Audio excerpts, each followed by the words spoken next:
and this class is spectacular. We're going to begin with Mr. Al Davis. And we'll begin by playing a short video.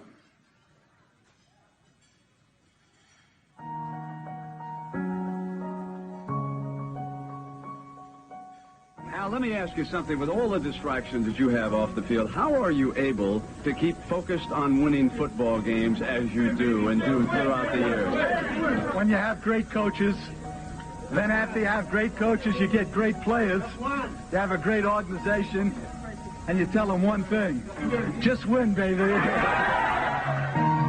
Tonight, the world of pro football is remembering a true giant of the game. Al Davis, the owner of the Oakland Raiders, has died at the age of 82. The man that really was the Oakland Raiders. He did things his way. And if he didn't do things his way, we wouldn't all be here right now. You know, how boring would football be without Al Davis? Yeah, he was an incredible man. He's an icon, a legend forever.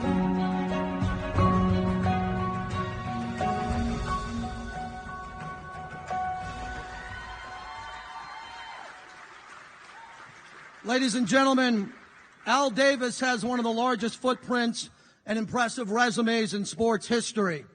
After earning his degree from Syracuse and prior to joining the Army in 1952, the Brooklyn native began his coaching career at Adelphi College.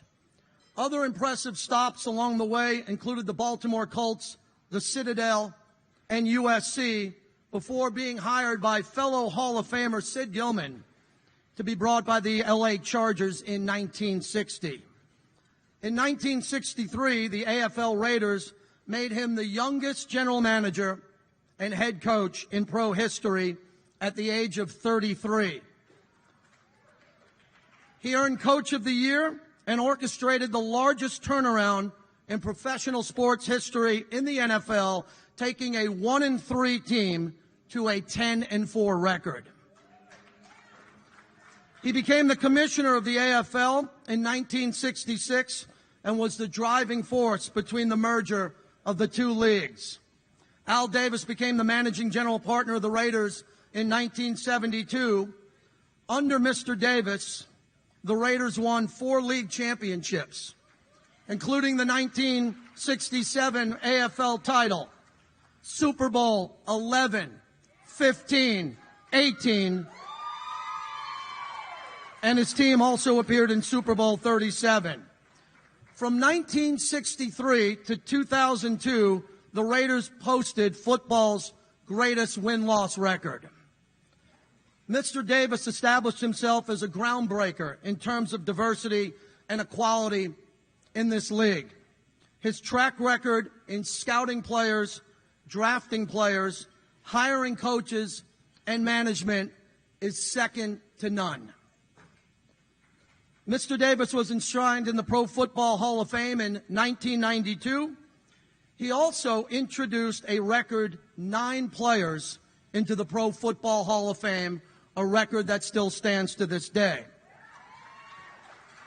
In 1997, the NFL alumni inducted Mr. Davis into the Order of the Leather Helmet, a Lifetime Achievement Award. The NFL Players Association honored him with its inaugural Retired Players Award of Excellence, citing the care that he has shown players throughout his career, especially when those players have retired. And that's why this honor fits perfectly with his legacy. Finally, a quick story. At a very young age, Mr. Davis was inspired by the 2 teams that he grew up admiring, the Brooklyn Dodgers and the New York Yankees. The Dodgers represented speed, the development of players, and a way of playing the game.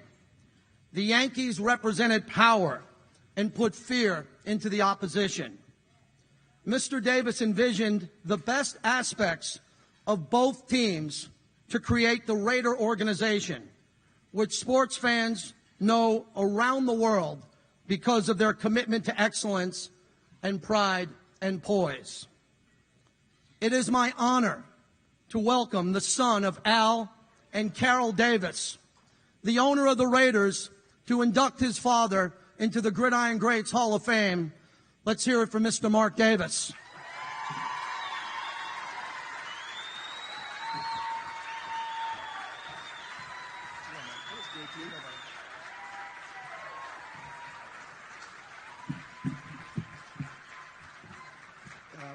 First of all, I'd like to thank the Gridiron Greats for inducting my father into the Hall of Fame. If he were here with us today, he would say the things that he's done for players and former players and all of that aren't for awards, but he did it because it was the right thing to do. And the Raiders' motto is once a Raider, always a Raider. And along with that, we've always felt that the alumni is one of our most valuable assets, and that the Raider organization, and I believe that all the organizations in the NFL, owe a debt to those players that came before us. And I know that Mike said that he got $30,000 from my dad, which set a pretty high bar. But I've got a check here for you for the Gridiron Greats organization for $10,000 right now, Coach.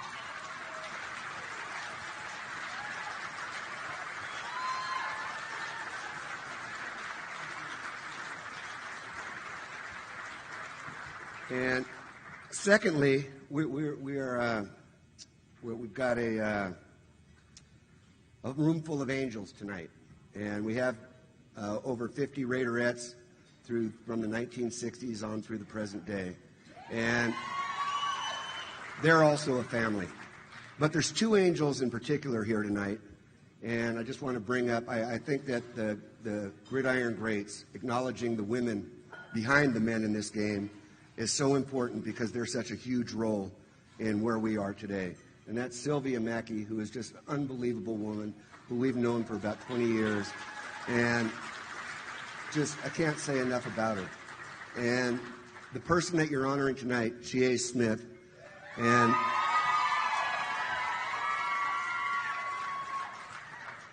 the life that she's creating for Steve, even through the ALS and all of that, is just absolutely amazing.